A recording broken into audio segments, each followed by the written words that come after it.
Right. Thanks everybody for joining. My name is Kim Travis. I'm the engagement coordinator for the Affordable Rental Housing Division.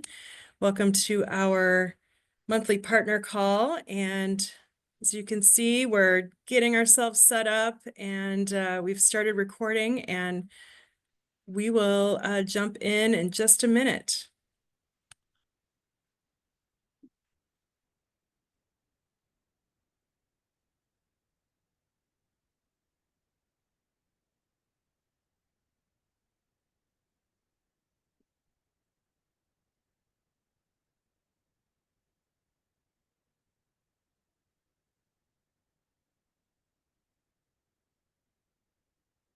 And Greg, if you want me to share, I'm happy to do that.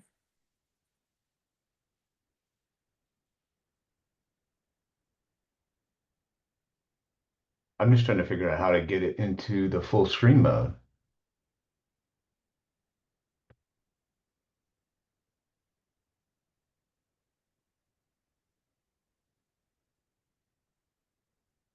All right, we're going to jump in here and just a moment to get grounded in process agreements today.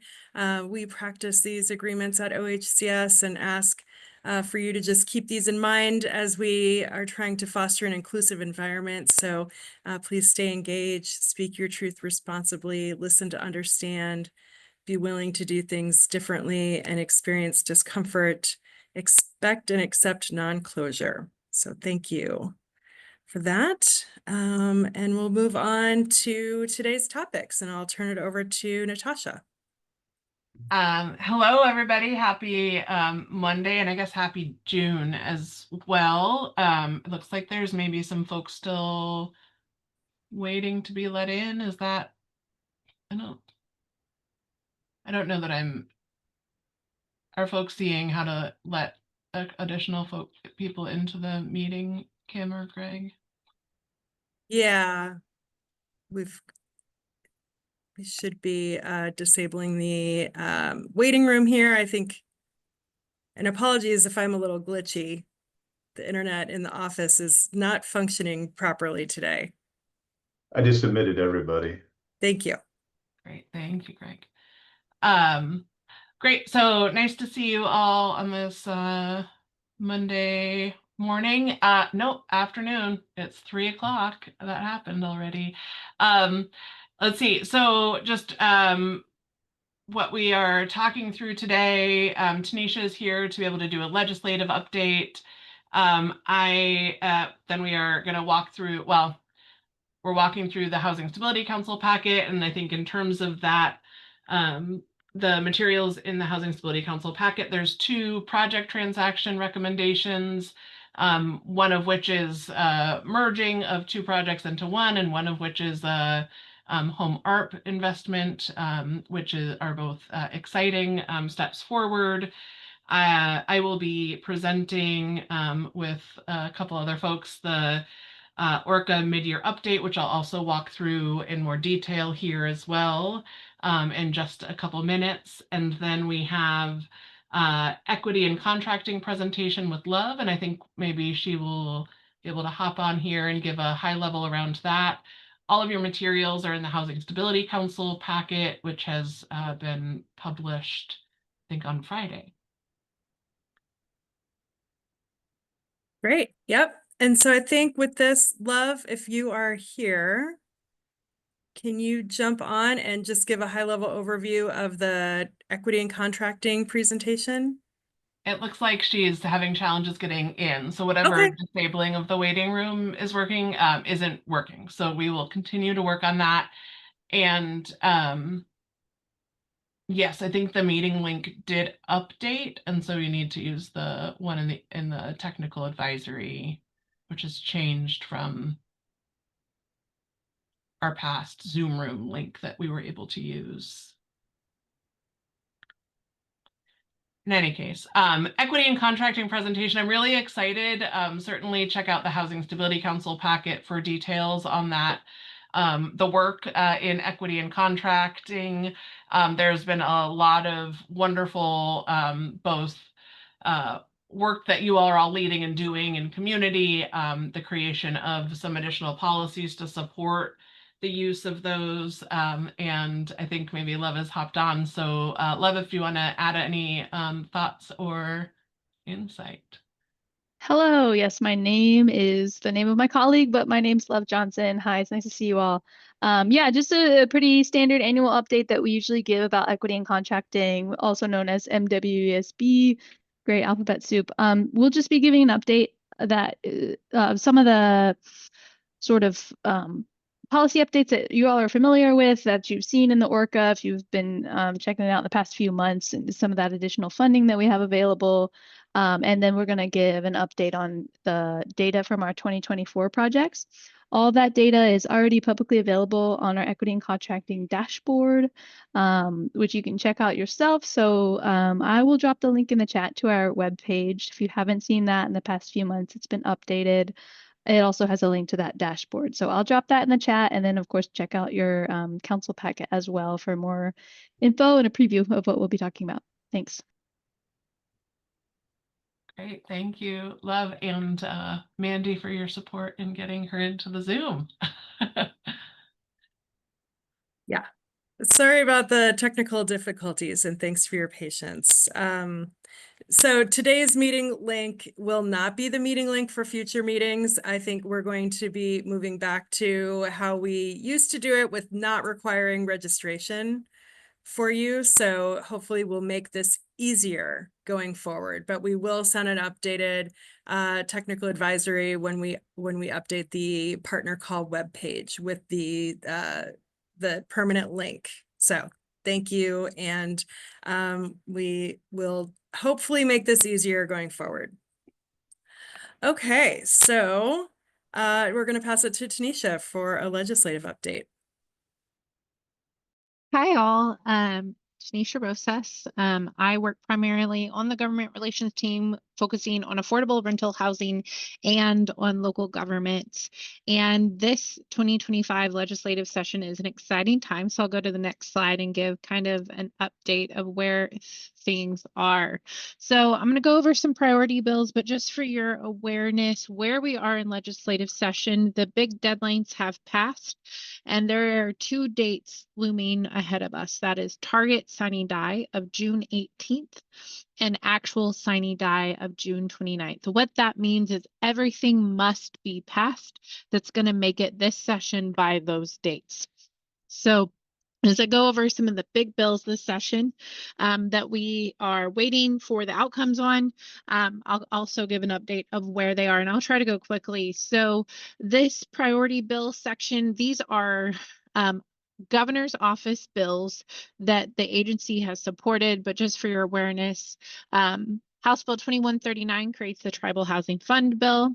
House Bill 3644 creates the statewide shelter program bill that will pair with whatever shelter funding we get. So that bill informs how that shelter funding that we get will be spent. And Senate Bill 829 relating to insurance. We've heard a lot of updates about the need for insurance because the insurance costs have increased, both for all of our portfolio almost. And so we've talked about it internally, brought it to the governor's office, and this is where their conversations have spurred. And so there's $5 million for the Affordable Housing Insurance Premium Assistance Program and a study to help tackle this insurance issue in detail in the future, and we'll be pairing with some state agencies to work together on that study. These three bills all are sitting in Ways and Means. What that means is Ways and Means is the budget committee that decides the dollars for the state. And so all three of these bills cost the state money. So they went to the Ways and Means committee. They're all still there. They have not moved out, but most bills have not moved out. We're still early. Over the next 2 to 3 weeks, there will be an influx of bills that pass through the process. So right now we're just waiting as big budget decisions are happening. Next slide. So these are the affordable rental housing focused priority bills that we are watching. All of these bills would require OHCS to do something.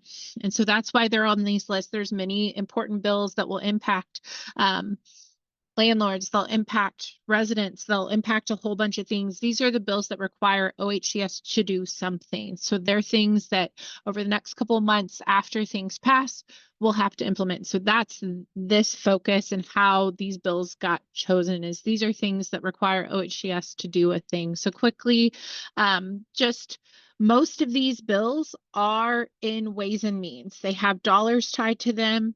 And as the legislature looks at the forecast that was May 14th, we have less dollars than we thought we did. And so all these bills had a pretty good shot going to Ways and Means. Now their future is very questionable. And so most of these bills are still waiting to see if they make it through the cut. I will highlight that both Senate Bill 32 and Senate Bill 973 have passed, and they're updates to our information about our preservation and the need for publicly supported housing data bill, and then some process updates as well. So both of those bills have passed. And everything else is just waiting to see if the dollars are there to be able to implement these programs. So the legislature will be making the call, and by the next partner meeting, I will have answers for you of whether or not these pass. And you'll see dollar amounts. They'll be very thorough. I'll make sure that y'all have access and they'll be online. But right now, everything is just a question mark. Oh, which two? Senate Bill 32 and Senate Bill 973. The second from the bottom and the third from the bottom. And I think, next slide, I think I might be done. But always, yep, Yeah. always happy to answer questions. But next month will be the one where I have actual answers for you guys. And it'll be a lot more thorough if there's time. Oh, we'll make time. Thank you, Tanisha. Appreciate that update. Any additional questions for Tanisha about legislative session? What is oh, I got a direct message here. What is the status of SB 50 specifically and the amounts being discussed?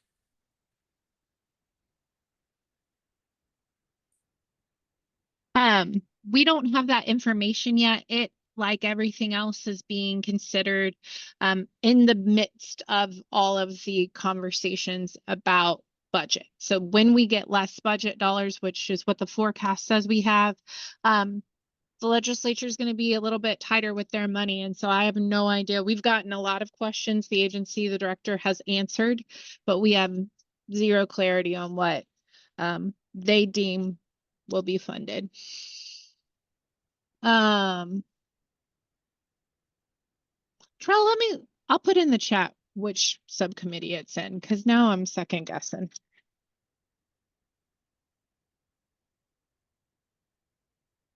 Hey, let's see. I think we got those. So yeah, thanks again, Tanisha. And we will turn it over to Natasha for the ORCA mid-year update.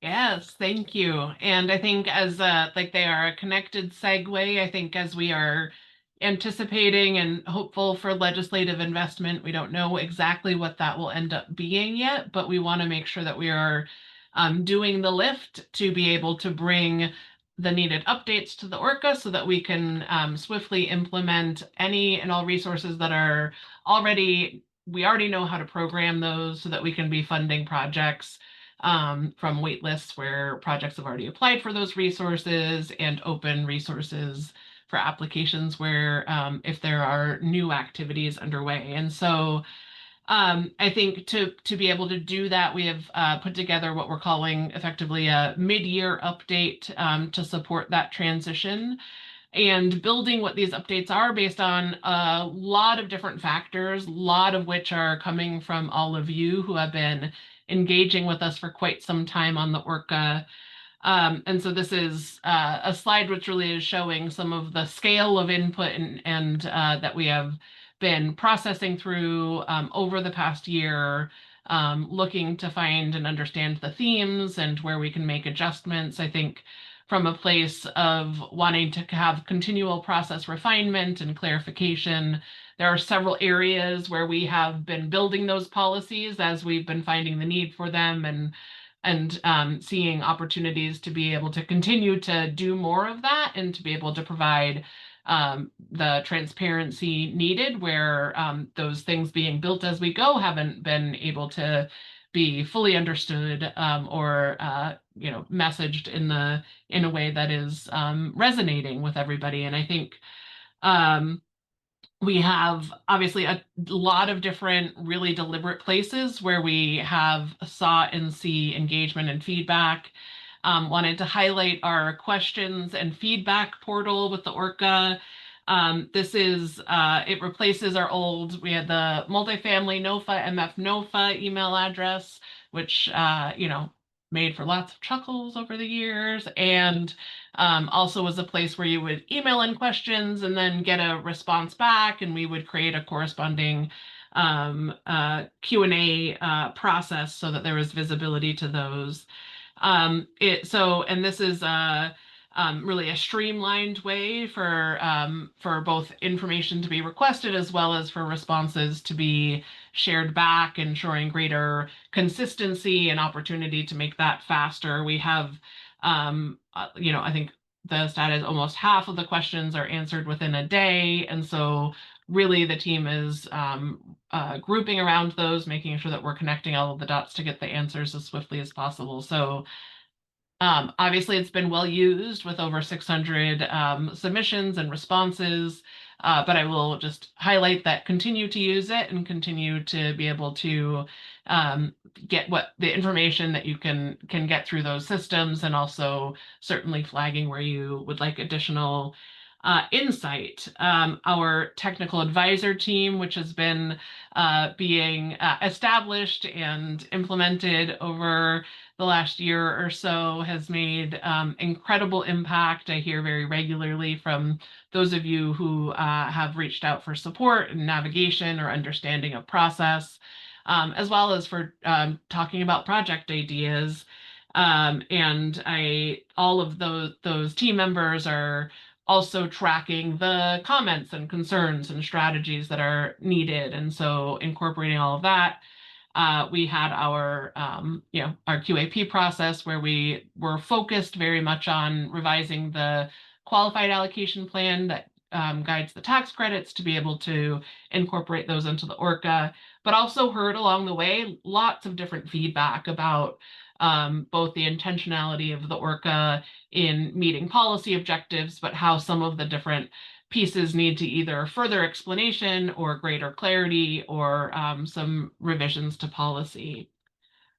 And I think if we go to next slide, so all of these changes that we're looking at is couched within, concerted feedback we have heard, our observations as we have navigated the process, and also, just wanted to hear, just reflect on the tremendous success of the Orca in terms of advancing housing progress, ensuring that we are spending more of our time working to get the resources effectively delivered to community than trying to decide how to compete them out. I think our pivot to a standards-based review where we know the bar that our projects need to be meeting, and then be able to focus and cater questions that are intended to look at the specific policy objectives or policy requirements for projects in different types or areas in terms of a PSH or veterans or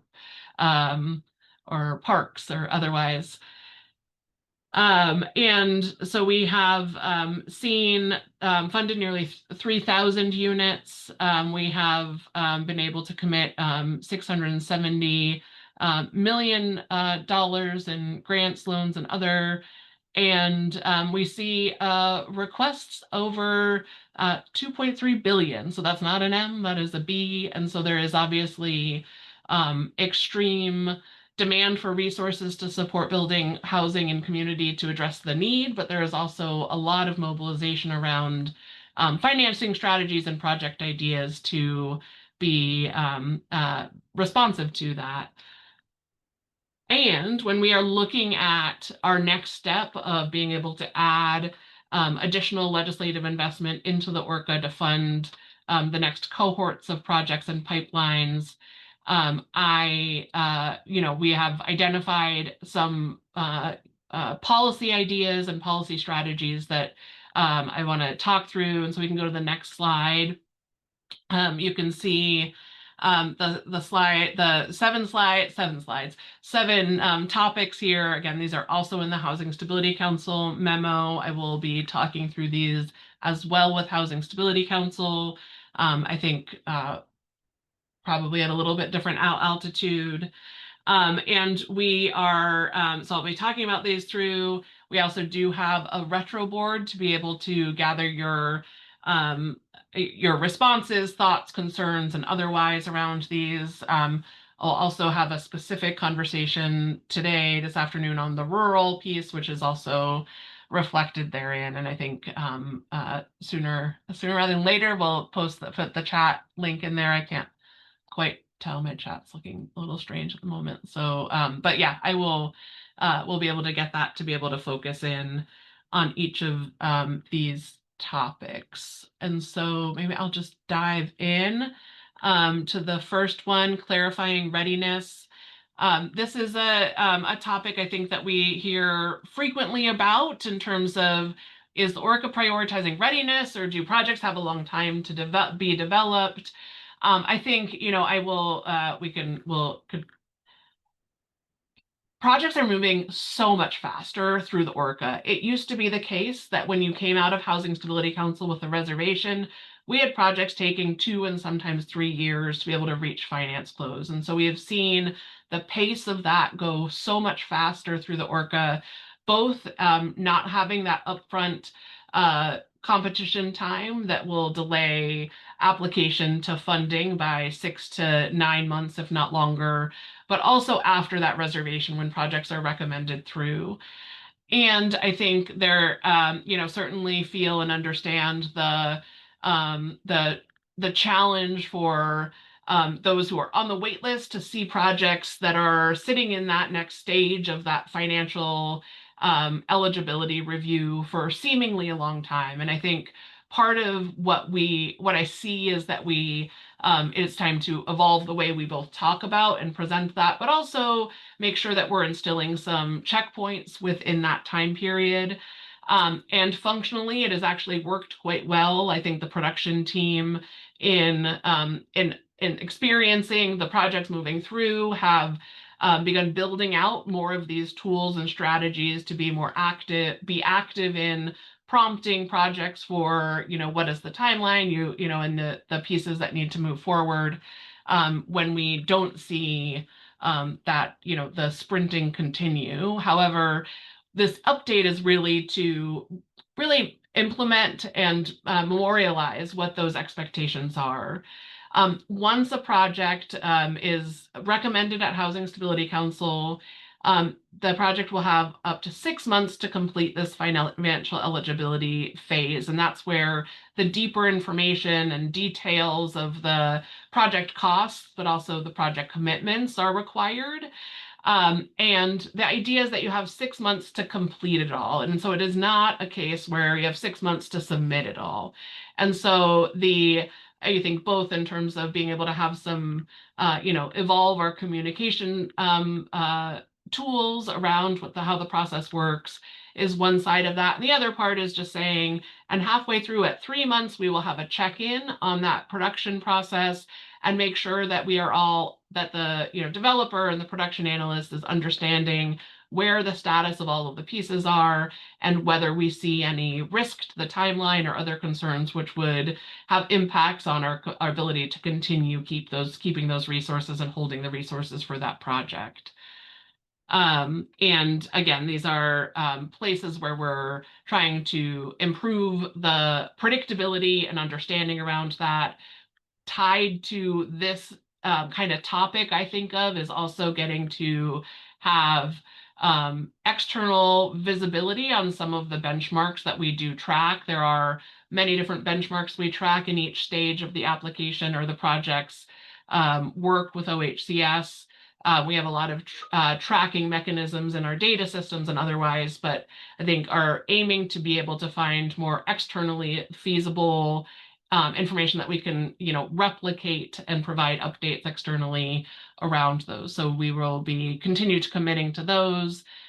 Excited to be able to, leverage the systems that we have, that the teams have been implementing over all of this time to be able to have more visibility for that for our external audience, as well as other public funders and lenders and contractors that we have also been actively engaging with about the impacts of ORCA and how we can make sure that we are aligned in partnership, knowing that it all takes all of those different parties to be able to get projects supported, so that you can all do the work of building in community.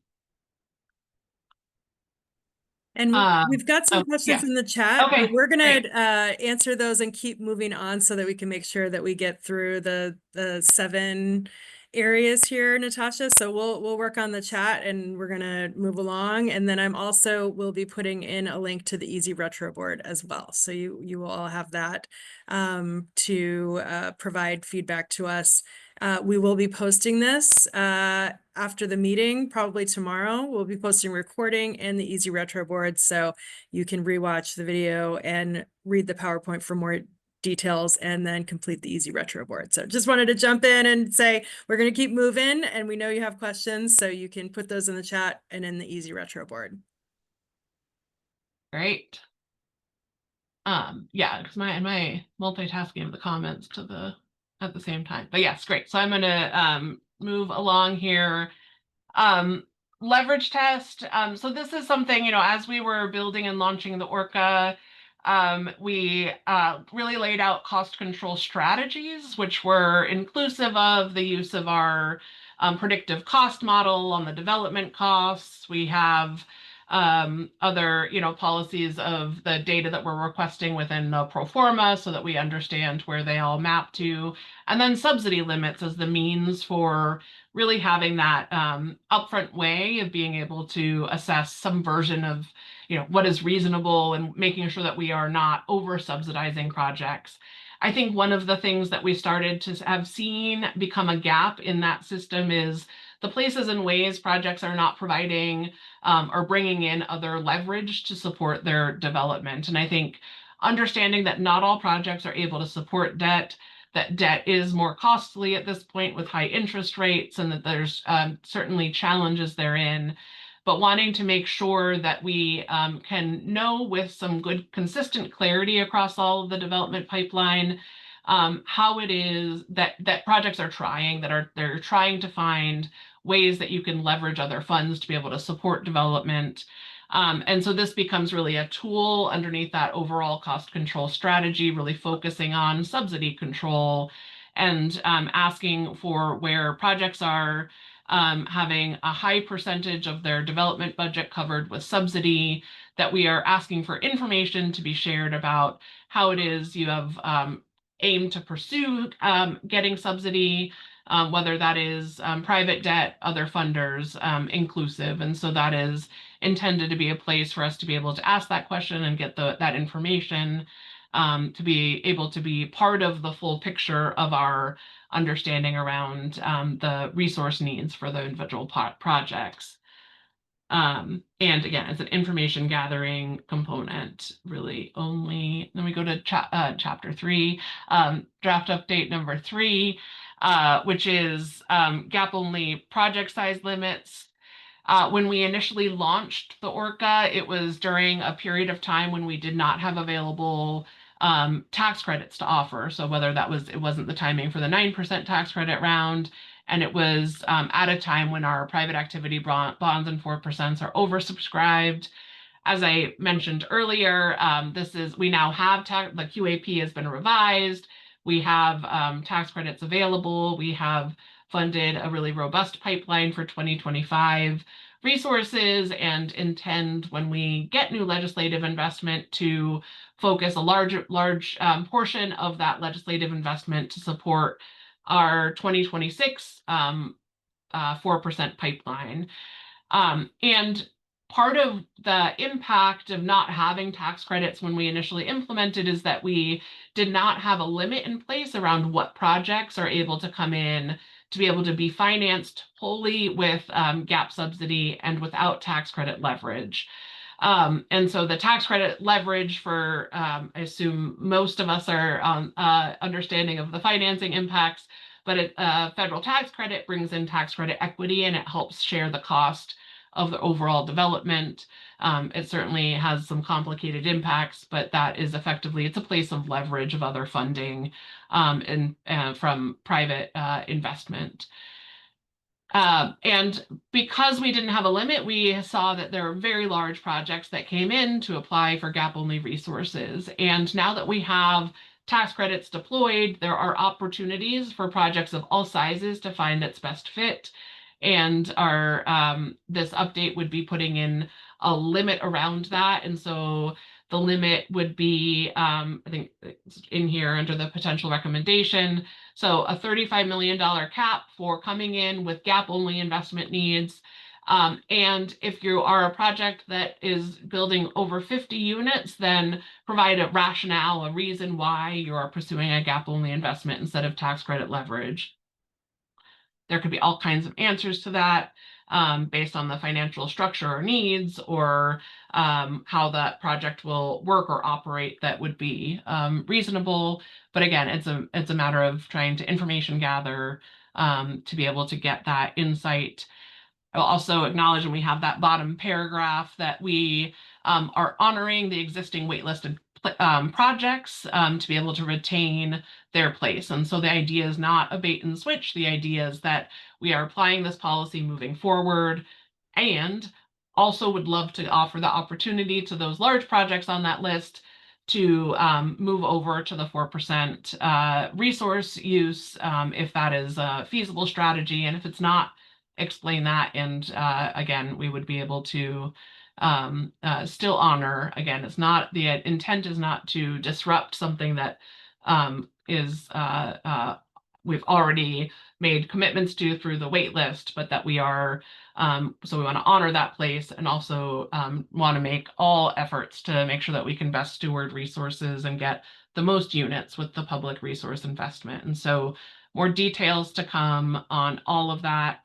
I guess it's not the most immediately connected to this, but in terms of our wait list, generally, we are, the team is working through an effort for those projects that have been submitted quite a long time ago in order to be ready for new resources to be added, to get the refresh of those projects, budgets, and otherwise to make sure that we are able to bring forward project investments as soon as we can after in the new biennia with the right confidence of feasibility of the budgets and the financial modeling. And so if you are on that wait list and you have been reached out to, that is why. And if you have not yet been reached out to, look, stay tuned, unless you've submitted it really recently, in which case we won't be needing a refresher. And I'm sure if you reach out to the application team, they will be able to give you an update for your project. So I think then we go into geographic set-asides. And I think, yeah, there's Mitch. And so maybe I think this is one that we are intending to spend a bit of time with on Friday at Housing Stability Council. And so with, looking at the data and the research behind it all, but where we have heard concerted feedback and concerns about, the rural definition, but also how it plays out in the regions. And I think we've made some revisions based on feedback of that definition over the past year and a half. But at this point where we are trying to do this update to add new resources, are trying to really take a earnest and open look at that and see how it is, both how it is working and where there are some valuable places where we could think about approaching regions and geographic distribution differently, again, with the intent of having ORCA resources serve the state and understanding how it is we want to make sure that works. And so, Mitch, with that, if I think I'll hand it off to you, and certainly here as well. Yeah. Hi, everyone. I'm Mitch Hanush. I'm the senior policy analyst with the ARH team. And I think I'm mostly here to give Natasha a chance to catch her breath, but a little in between explanation of this sort of update for geographic set-asides, as Natasha queued up. This is something we have been working on since my tenure at OHCS for years, and are constantly trying to revise and ensure that we are best targeting the different communities around the state with resources, and ensuring that we can reach rural communities and allocate resources to places that have the greatest need. So this is an evolving conversation as always, and it will be continue to be, and looking forward to feedback and having an iterative process. But we think this is a big step forward. We're pretty happy with sort of what we're proposing today. We'll bring that to council on Friday, and then start working through some of the more sticky details within the definition. But to Natasha's point, within the set-asides for rural right now, we actually did have a pretty successful year, I think, with 37% of our total funding going towards development in those tracks. I think one of the things we've heard from partners is that they did not feel that was representative of their rural communities, that maybe we were not targeting truly rural areas of the state, and wanted us to sort of take another look and try to be able to differentiate regions within rural. What are the truly rural, the very rural parts of the state that actually have limited access to resources and need that kind of intentional targeting? So we kind of went back to the drawing board with our research team, looked at best practices, and sort of took what we had and pulled it back a little bit to sort of take a view of what the data was telling us, and try to be able to create a consistent methodology. Another reason we kind of pulled it back was that there was no set aside specific to rural Oregon. It was a 25% set aside for CSOs and rural Oregon rural development by nonprofits. And then there were the 3 geographic regions, Eastern, Western, and Metro. There is a world in which all of those geographic regions could have gone to the larger metropolitan areas in those geographic regions, and then all of the dollars within that other set aside off the top could have gone to culturally specific organizations. So that's not what happened in our first year, but wanting to ensure that we are intentional on getting ahead of that and making sure that that does not happen in the future, and we have resources held for the truly rural parts of the state. So the update we're proposing is based in sort of the same definition framework that we have currently, where it's based in census tracts. We're looking at set-asides, again, in a non-competitive process, which means it's more of a floor of funding. Each of these set-aside regions, quote unquote, is more trying to get census tracts that are like to like. So an individual city may have 3 different, technically, regions within it, because it's looking at more of a neighborhood basis based in density. That's sort of the fundamental starting point for all of these, for the definition of each of these regions. And then from there, adding in layers of sort of nationally recognized resourcing data sets that we used previously. We took the existing definition and lowered the threshold from 640 units in each census tract to 480 units within each census tract, seeing that some of the, especially suburban areas of cities, were sort of within that range, and sort of presenting as something that was not showing as true to some of the folks that we were talking to, and wanting to be able to account for potentially a new region that we're proposing, the small city and suburban region, as a way to sort of take some of those kind of larger areas, the small cities and the outskirts of cities that were previously identified as rural, and make them their own typology, to ensure that what we're seeing with rural is more truly rural. We kept Portland metro area as its own grouping. So that's the Tri-County area. Clackamas, Washington, and Multnomah will be metro. And then we will have a non-metro urban typology, which is all the other tracts outside of the metro area that are urban, and that includes most of the larger cities in the state, like Eugene and Salem, Medford and Bend, and then on the outskirts of those cities and the dense areas of sort of downtown areas for the really small towns in the state will be sort of this third category. Some of the larger small cities like Albany, McMinnville, Grants Pass, Redmond will have urban census tracts on their downtown core areas, but majority of those cities will be in the small city suburban definition, and then some of the kind of smaller cities outside of those larger areas will be presenting or in that small city and suburban category generally. Next slide. So this is the map. It's easier to conceptualize for me when I look at a map. This is very much in development. We will clean this up and try to get you something to kind of digest in the near future. But you can see the metro area is all that green color. They're outside of metro urban area is the orange. So you can see kind of the big pockets in Eugene and Salem and Bend. And then that third suburban or small city category is much more spread throughout the state. It's those outlying areas of the large cities and then some of the smaller cities everywhere else statewide. And then rural is that big blue category that takes up the majority of the state land-wise, and about 19–20% of the state population-wise, that we feel does a much better job of capturing what truly rural Oregon looks like and ensuring we have resources for that type of community. We do have one more that just sort of zooms in so you can see a little better what that looks like. So on the right there, you have the Salem area, and you can see there's kind of the Salem-Kaiser corridor, and then suburban areas kind of floating throughout all the way over to Dallas. And then there's between the Salem area and down to Albany, there's rural parts of the state. It's really differentiated at a pretty granular level. Medford and Grants Pass in the middle there.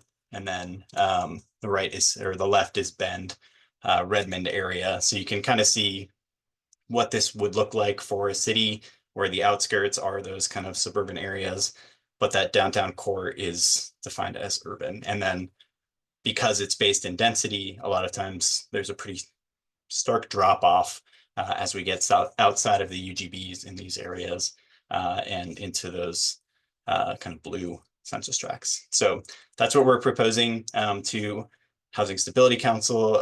We would love your input on this and thoughts. We have this as one of the topics on our Easy Retro board. Thanks, Thanks. Mitch.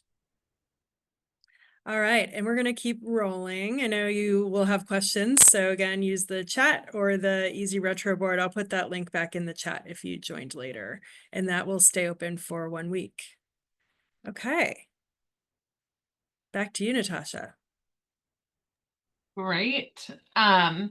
So let's see, next acquisition funding lane. Right as we were launching ORCA, we navigated an update to the LIFT program to be to allowing it to be able to be used for the acquisition of like new market rate housing. And so the idea there is that it's not a acquisition rehab, but that we are taking a healthy building that's relatively new and acquiring it from a market in the places where the market kind of got upside down in the market space to be able to acquire it, to convert it to affordable use.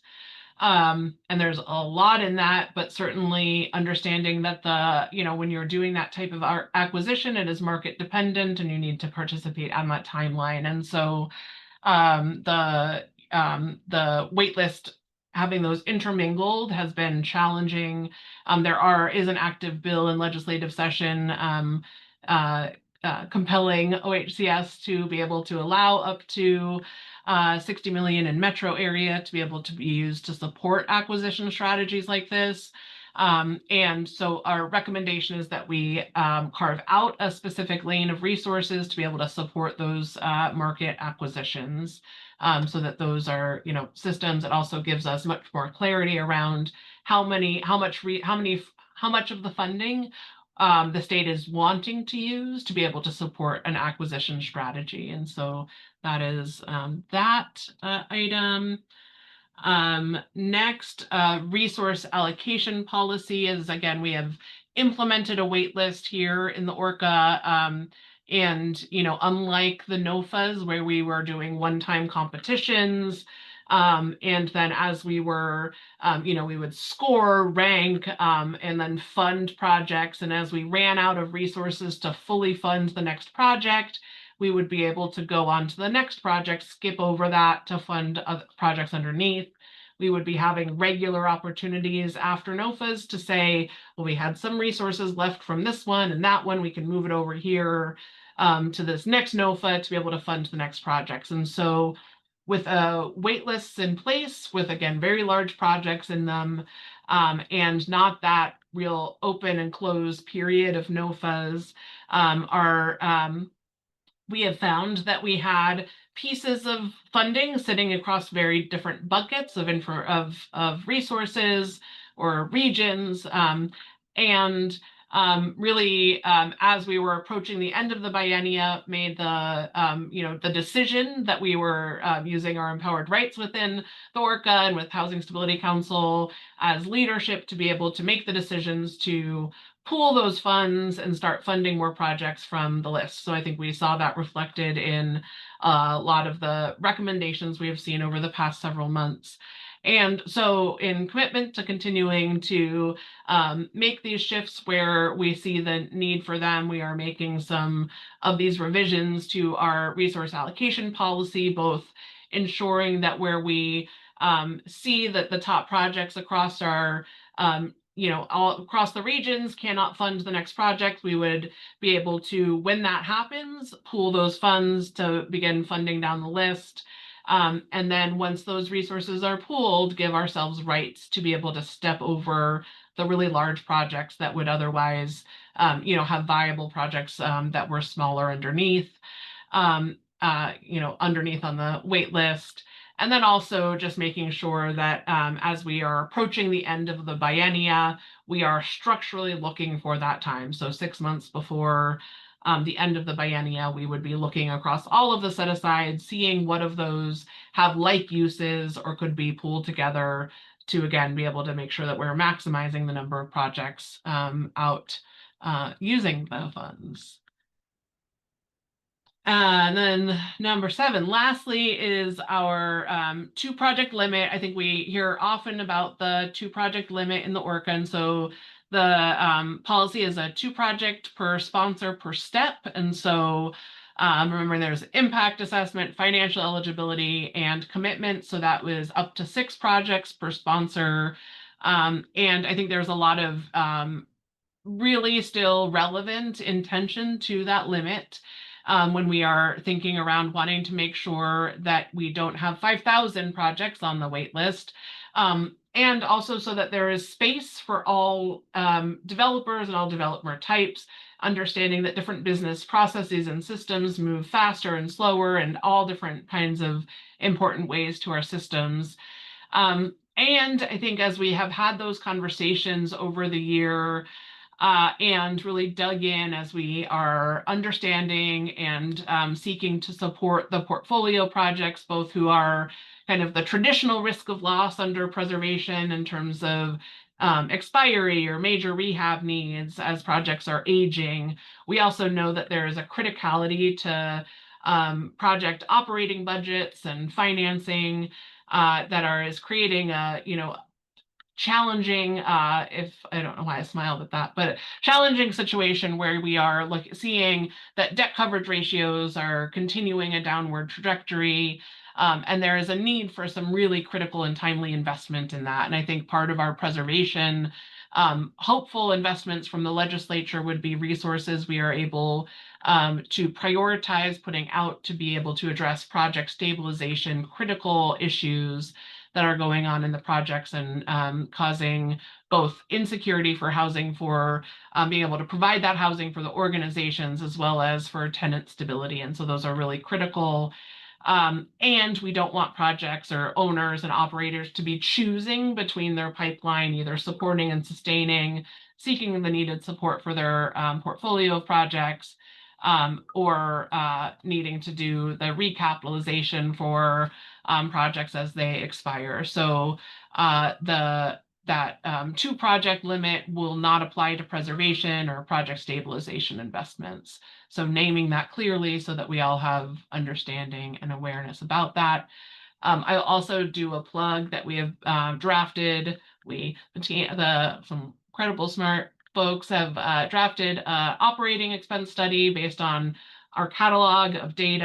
I think over 700 projects in that financial analysis. And so in the next, I think by the July meeting is the anticipation that we would be publishing that, again, hoping for it to help be a real tool to leverage in all of the work around examining project needs and project stabilization needs, and also underwriting requirements. But in terms of the ORCA update here, we're removing or calling out that preservation investments are not held by that 2-project limit.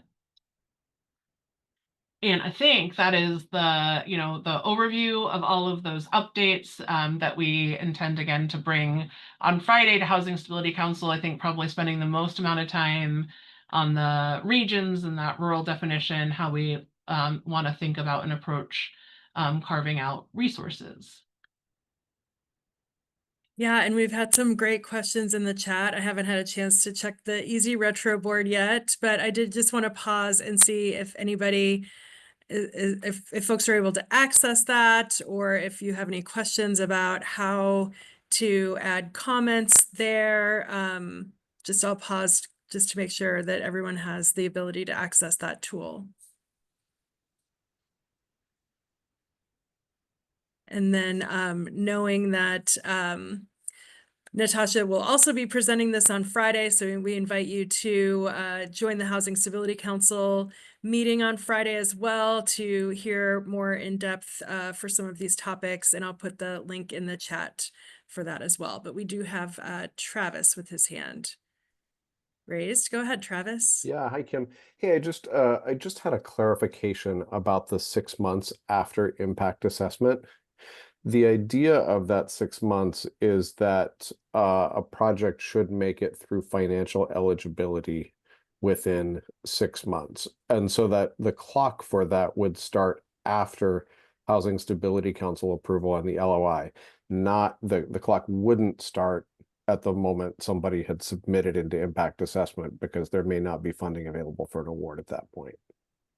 Yes, I think yes. So it's, following, I think, so it's after the reservation of funding comes to you from Housing Stability Council. So you have in hand the document that says that you can give your lenders, investors, or others to say that the state has given me a letter of intent to be able to do this project and this financing, so that you can do the work to finalize all of the work before we get to the commitment stage. And I think, generally there's a lot of different benchmarks that the team is engaging in around there. Some of which can happen at the commitment stage, where we have everything we would need to see to pin down the final numbers of it. I think a lot of times folks are doing that concurrently, and so really it's but yeah, that all of that upfront diligence to be able to finalize that is done within a 6-month time frame. All right, and we have a question from Jonathan.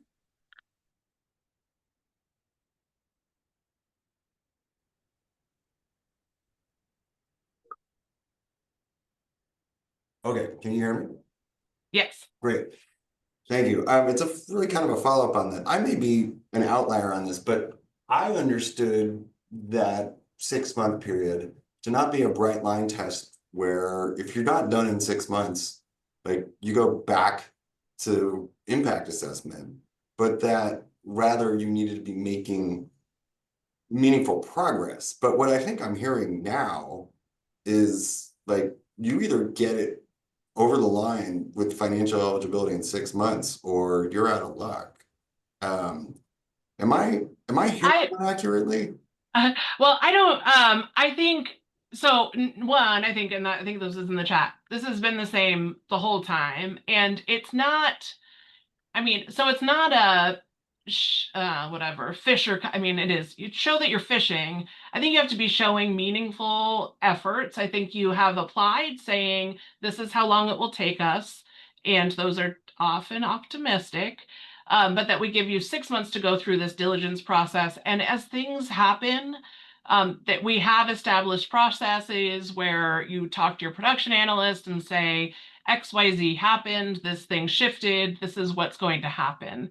And so I think there's also probably some clarity of detail we can carve out in terms of what is required to be in that financial eligibility stage versus what is carried into that financial commitment stage where we've finalized all of those documents. But yeah, I think the idea is that when you are coming out of impact assessment, so that means you've had that period of time where you've worked on your application, we've reviewed it, we bring you to Housing Stability Council. So all of the policy questions around what your project is intending to do have already been evaluated. This is when you're getting all of your final, documents in terms of lender commitment and other. And I think generally it was kind of the stuff that we anticipated coming in at NOFAs and then would generally end up changing quite a bit after NOFAs. And we are absolutely reasonable about that when there's things that shift. But yes, if you're coming in saying that you're ready, you're going to move, and then we're not going to give you a year to change that timeline. And I think that is the behavioral change that we have been intending to get. Yeah, that's really helpful. I'll say, like, what's behind the question is we got completely, like, we felt a little bit blindsided that all of a sudden these emails coming from production analysts saying your deadline for being through financial, like, you are 6 months to the day, that is the deadline. And that's, yeah, right. That's why I'm pushing on But it. yes, I think so. Yeah. So if that, and I guess this is the update is really, that shouldn't be a surprise to you. We need to make sure that we are having that active conversation much earlier in the process. Sure. And I think we have found, and I think every case is different, so I don't want to speak to your project and what that is, but I think that there's some treatment of that process, that time period as the next stage of an application. We've already funded, like we've already given you a reservation. It's not an application. We're asking for your diligence and we want to be seeing it and understanding it as we go. And we can't check in detail. The production analysts don't have time or capacity to in detail every day check in on every project on their desk, but saying by the 3-month mark, make sure that we've had that conversation, that there is real clarity around all of those pieces so that we can hold it. And I think I will say, we're saying the 6 months when RD is involved, it's 9 months. I think if it's CSO, 9 months. So there's a bunch of places. And again, if something is happening and you need another XYZ time, again, within reasonability, we'll review and make a decision around that. But I think if your project needs much more than 6 months to get all of the financial both cost and resources committed, then it's probably not ready to be able to get a reservation of funding from Housing Stability Council. Right, thank you. We are running out of time here, but Shauna, if you have a quick question, we can take that. Otherwise, I would invite folks to please use the Easy Retro board. Shauna, is it okay. Quick and easy question? You decide if it's quick. And okay. Is just to clarify some of what it feels like has been going back and forth. The manual currently states you have 12 months to close from the LOI, but you have that 6 months with the underwriting in there. So I'm saying it out loud. Is that still accurate? And if so, then it feels kind of like the no change to me. But yes, I think it's still the no change. I think there's a whole bunch of diligence. Like it's not, I shouldn't go this way. It's a very long laundry list, right? All of the diligence that is done. Some of that is considered in that financial eligibility that lets us pin down the subsidy so that we can lock that in, start really pivot our work to the contracting side. What are the legal documents, the things, and the rest of that tail of it can say, but yeah, so it's, 6 months is where we want to have that financial eligibility happen. to pin down the contracting side, additional pieces of that carry into commitment. And I think what we likely need, and I think are working on, is what is the picture of that, so that we can see in clear like timeline, when we are needing all of that stuff to come together. But yes, it is no change fundamentally. Again, I think there's some different checkpoints in there, so that it is a little crisper for for all of our learning and understanding, that the intention is that, we are not sitting on projects, but that we are trying to move them forward and keeping some speed to that, knowing that there are a great number of other projects sitting on the wait list who are certain that they would be doing exactly that. And so really wanting to make sure that there's some good, forward momentum across the board. Thank you. I'm hearing it's mostly the same. Okay, thank you. Yeah, thank you, Shauna.